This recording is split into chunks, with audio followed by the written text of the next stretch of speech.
Hello, Indy racing fans. Happy race day. Let us not forget the greatest legend of them all.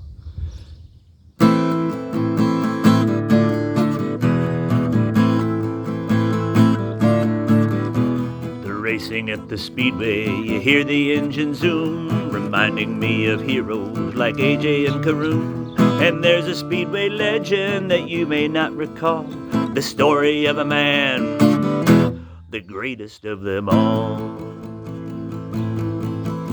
He wasn't very handsome and he wasn't very smart. He didn't drive a race car, he pushed around a cart. And you could hear him shouting, "Hot dogs for a dime!" No one knew his name, he was Vendor 409.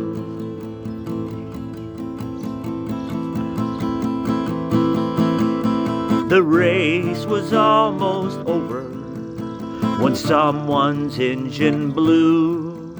The crowd looked on in horror as oil began to spew. The track was slick and slippery from all that oily goo. And Vendor 409, he knew what he had to do.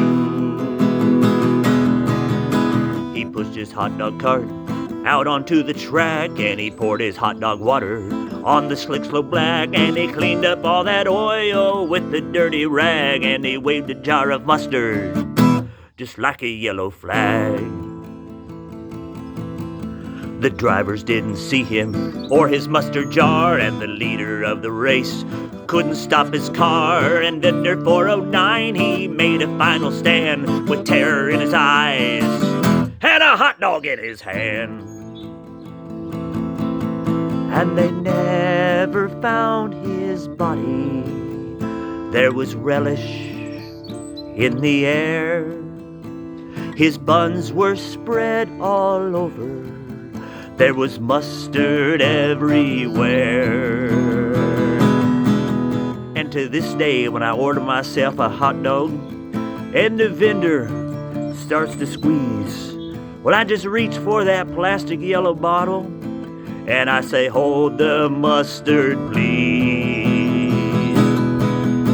The racetrack now is empty and everyone's gone home. I can smell the hot dogs cooking, though I am all alone. And I hear someone shouting, "Hot dogs for a dime!" It must be the ghost of Vendor 409. 409, cha-cha-cha.